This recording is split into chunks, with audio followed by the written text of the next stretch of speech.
नमस्कार विद्यार्थियों, श्रीमती मोहरी देवी तापड़िया कन्या महाविद्यालय जसवंतगढ़ के YouTube चैनल पर एक बार पुनः आपका हार्दिक स्वागत और अभिनंदन है। मैं प्रवक्ता चंद्र प्रकाश गुर्जर।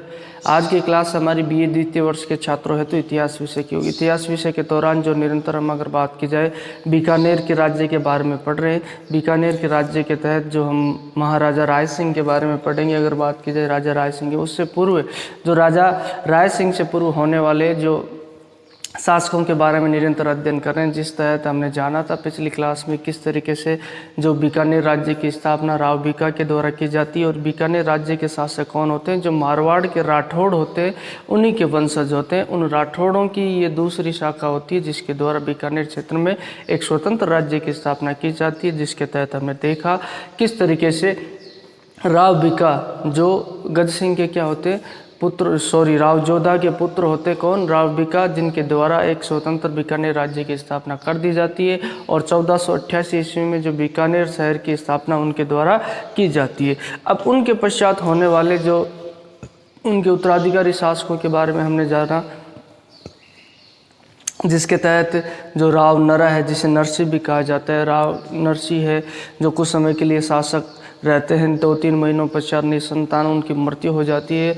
अब उनकी मृत्यु होने के पश्चात उनके कोई निसंतान होते हैं, पुत्र होता नहीं है, तो उनका उत्तराधिकारी उनका भाई बन जाता है कौन, लूणकरण। लूणकरण के बारे में पढ़ा। लूणकरण कौन होता है, राव बीका का पुत्र ही होता है। अब लूणकरण के समय हमने देखा किस तरीके से लूणकरण का जो बीकानेर के जो मोहम्मद खां का जो आक्रमण होता है अगर बात की जाए उसी समय पे, और उसके अलावा जो राव जेतसी है, जो जेतसी का बीकानेर के शासक है, जो जेतसी जो भाटी वंश के शासक है, उनके साथ जो संघर्ष होता है। और उसके अलावा जो इनका जो 31 मार्च 1526 ईस्वी को जो नारनौल का शासक होता है कौन, इसके साथ शेख अबी मीरा के साथ संघर्ष होता है। तो आज हम मुख्यतः पढ़ेंगे जेत सिंह के बारे में। किसके बारे में पढ़ेंगे, जेत सिंह जो राव बीका के उत्तराधिकारियों में होता है। जेत सिंह के पश्चात कल्याणमल आएगा और कल्याणमल के पश्चात हम राजा राय सिंह को पढ़ेंगे विस्तृत रूप से। तो आज हम मूलतः बात करने वाले हैं बीकानेर राज्य के शासक राव जेत सिंह के बारे में।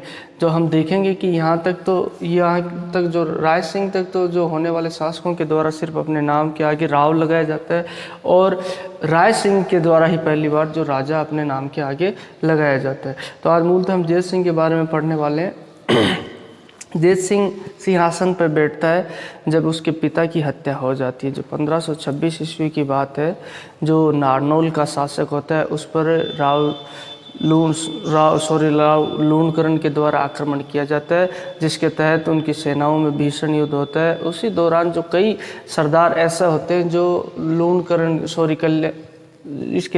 के जो सरदार ऐसे होते हैं जिनके द्वारा इस युद्ध में जो विश्वासघात किया जाता है लूणकरण के साथ, जिसी कारण से ये लूणकरण क्या है, ये युद्ध हार जाता है। जो नारनौल का शासक हमने देखा कौन होता है, शेख अबी मीरा होता है। तो इस युद्ध के दौरान जो शेख अबी मीरा के द्वारा क्या कर दी जाती है, इसकी लूणकरण की हत्या कर दी जाती है।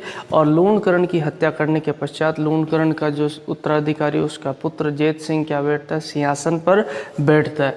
अब जेत सिंह के सिंहासन पर बैठते ही जो उत्तर भारत की राजनीति की जो स्थितियों में भी परिवर्तन हो जाता है। इसी दौरान जो हम देखेंगे कि जो मुगलों का भारत पे आधिपत्य हो जाता है, मुगल साम्राज्य की स्थापना उत्तर भारत में हो जाती है। अब जेत सिंह के द्वारा सबसे पहले सिंहासन पर बैठते सबसे पहला जो कार्य किया गया था, जो नारनौल युद्ध के दौरान जिन सरदारों के द्वारा जो इसके पिता लूणकरण के साथ विश्वासघात किया था, उन सरदारों का दमन इसके द्वारा किया जाता है। उनको जो सजा इसके द्वारा दी जाती है, सबसे पहले सिंहासन पर बैठते ही जो उन विद्रोही सरदारों का दमन इसके द्वारा कर दिया जाता है।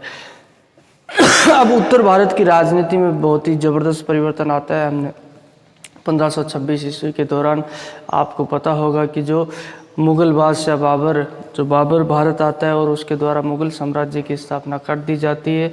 जो प्रथम पानीपत का युद्ध होता है 1526 ईस्वी में, जो बाबर और इब्राहिम लोदी के मध्य जो लोदी वंश का अंतिम शासक होता है, जिसको पराजित करके बाबर के द्वारा जो क्या कर दिया जाता है, मुग़ल साम्राज्य की स्थापना कर दी जाती है। दिल्ली सल्तनत के अंतिम शासक की जो हत्या कर दी जाती है बाबर के द्वारा और मुग़ल साम्राज्य की नींव रख दी जाती है।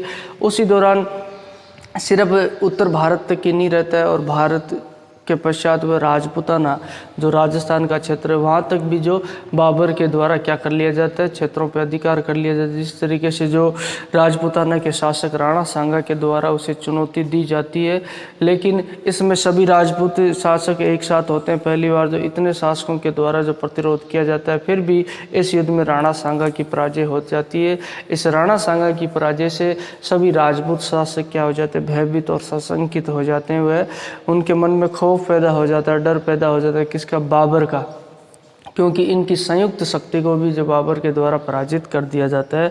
अब बाबर है जो राजपूताना यानी राजस्थान की तरफ भी पैर पसारने लगता है। बाबर के द्वारा जो राजपूताना के कई क्षेत्रों पर अधिकार कर लिया जाता है, जिसमें नागौर का क्षेत्र ले लो, सांबर का क्षेत्र ले लो, तुम मेवात का क्षेत्र ले लो।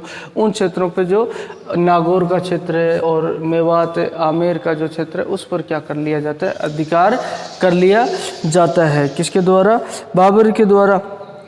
तो इन परिस्थितियों में जो उत्तर भारत की राजनीति में काफ़ी बड़ा परिवर्तन यहाँ देखने को मिलता है। तो उसके पश्चात बाबर हालांकि कुछ समय तक शासन रहता है, 1526 से 30 ईस्वी तक मात्र 4 वर्षों का शासन काल रहता है। उसके पश्चात बाबर की मृत्यु हो जाती है। बाबर की मृत्यु होने के पश्चात भी उत्तर भारत की राजनीति में परिवर्तन हो जाता है, क्योंकि बाबर की मृत्यु के पश्चात उसके पुत्र, बड़े पुत्र हुमायूं उत्तराधिकारी होता है। लेकिन हुमायूं के द्वारा अपने पिता की इच्छा के अनुसार जो अपने पिता के साम्राज्य का विभाजन कर दिया जाता है। हुमायूं के द्वारा हम देखेंगे जो कामरान है, अस्करी है, हिंदाल है, ये जो 4 भाई होते हैं इसके, किसके, जो हुमायूं के 4 भाई होते हैं, और बाबर के 4 पुत्रों में साम्राज्य का विभाजन कर दिया जाता है। अब इनमें जो सबसे महत्वपूर्ण बात यह है कि जो कामरान को जो क्षेत्र मिलता है उसकी सीमाएं किससे लगती है, यहाँ जैत सिंह के राज्य से लगती है। और जैत सिंह के राज्य को हड़पने और उसे जीतने का प्रयास किसके, कामरान के द्वारा किया जाता है। अब इनको अलग अलग प्रांत मिल जाता है, जिसमें हुमायूं, कामरान, अस्करी और हिंदाल, ये 4 पुत्र हैं बाबर के। अब कामरान को जो क्षेत्र मिलता है, कामरान को काबुल का क्षेत्र मिल जाता है, कंधार का क्षेत्र, गजनी का क्षेत्र मिल जाता है। अब इसने क्या किया कि ये यहाँ तक संतुष्ट नहीं होता कामरान, और बाकी क्षेत्रों पर अधिकार करने का प्रयास करता है। और इसी दौरान इसकी झड़प किससे होती है, जैत सिंह से होती है। ये जो खुशामद नाम का शासक था, पंजाब में बात की जाए, खुशामद, इससे जो पंजाब का क्षेत्र इसके द्वारा छीन लिया जाता है। पंजाब का क्षेत्र छीनने के पश्चात ही अपने राज्य की सीमाओं का विस्तार करने का प्रयास करता है। कामरान काफ़ी जो अगर बात की जाए तो वाकई में उत्सुक शासक था कामरान, और महत्वाकांक्षी शासक था, बहुत ही महत्वाकांक्षी, और अन्य विजित क्षेत्रों पे जो विजय हासिल करने का प्रयास करता है। इस खुशामद से जो पंजाब का क्षेत्र छीन लिया। अब पंजाब को छीनने के पश्चात जो बटनेर का क्षेत्र था, जैसा कि हमने देखा था बटनेर के क्षेत्र पे राव बीका के द्वारा अधिकार किया गया था। तो ये क्षेत्र जो बीकानेर राज्य के तहत ही आता था। अब इस क्षेत्र पे, इस दुर्ग पे आक्रमण कर दिया जाता है, किसके द्वारा, कामरान के द्वारा। और यहाँ का शासक जो नियुक्त था खेतसी की हत्या उसके द्वारा करते हुए जो बटनेर के दुर्ग पे क्या कर लिया जाता है, अधिकार कर लिया जाता है। अब बटनेर के दुर्ग पे अधिकार, बटनेर का दुर्ग कहाँ, हनुमानगढ़ क्षेत्र में बात की जाए तो उस दुर्ग पे अधिकार करने के पश्चात वह क्या करता है, बीकानेर की तरफ बढ़ता है। अब सीधी चुनौती किसको देगा, ये जैत सिंह को देगा, क्योंकि बीकानेर का शासक कौन है, लूणकरण की मृत्यु के पश्चात उसका पुत्र जैत सिंह है। अब जैत सिंह को पता था कि जैत सिंह की सेनाएं उसका सामना करने में सक्षम नहीं थी, किसकी, कामरान की सेनाओं की अगर तुलना की जाए तो उसकी तुलना में जैत सिंह की सेनाएं काफ़ी कम थी। तो इन परिस्थितियों में क्या करता है जैत सिंह, जो भोजराज रूपावत नाम का एक व्यक्ति होता है, उसे किले का भार सौंप देता है और खुद एक सुरक्षित स्थान की ओर चल देता है। कामरान का जैसे ही आक्रमण होता है भोजराज रूपावत के द्वारा हालांकि प्रतिरोध किया जाता है, लेकिन उसमें उसे सफलता नहीं मिलती थी अंततः, क्योंकि इनकी जो शाही सेना उनकी संख्या ज़्यादा होती है और भोजराज रूपावत तो मारा जाता है। और उसी दौरान जो क्या हो जाता है, कामरान का अधिकार किस पे हो जाता है, इस बीकानेर के दुर्ग पे ही अधिकार हो जाता है। अब कुछ समय के लिए जो जैत सिंह इधर उधर भटकता रहता है और उसी दौरान उसके द्वारा क्या किया जाता है, अपनी सेना का पुनर्गठन किया जाता है, पुनः सैनिकों को जो जोड़ा जाता है और अपने सैनिकों की संख्या बढ़ाई जाती है।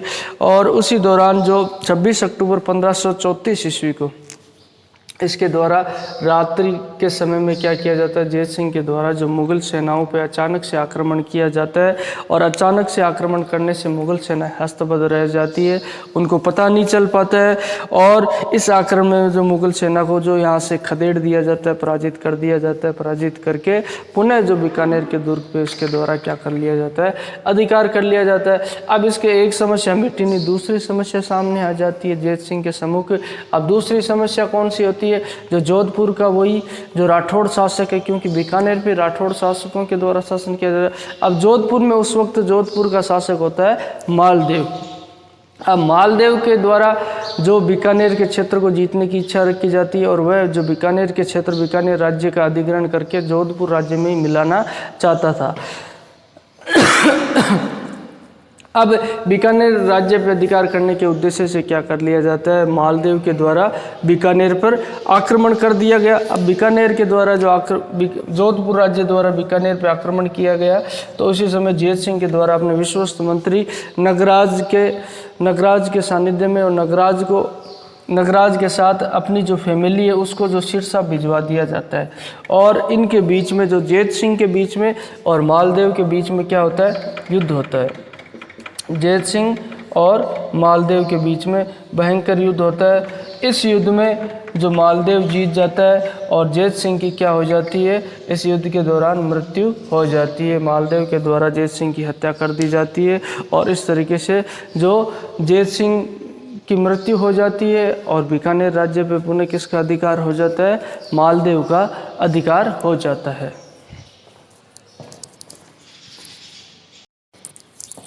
तो विद्यार्थियों, आज की क्लास में बात की जाए बीकानेर राज्य के शासक जैत सिंह के बारे में। हमने जाना किस तरीके से उसके पिता की जो मृत्यु के पश्चात युद्ध के दौरान इसके पिता लड़ते हुए नारनौल युद्ध के दौरान मारे जाते हैं।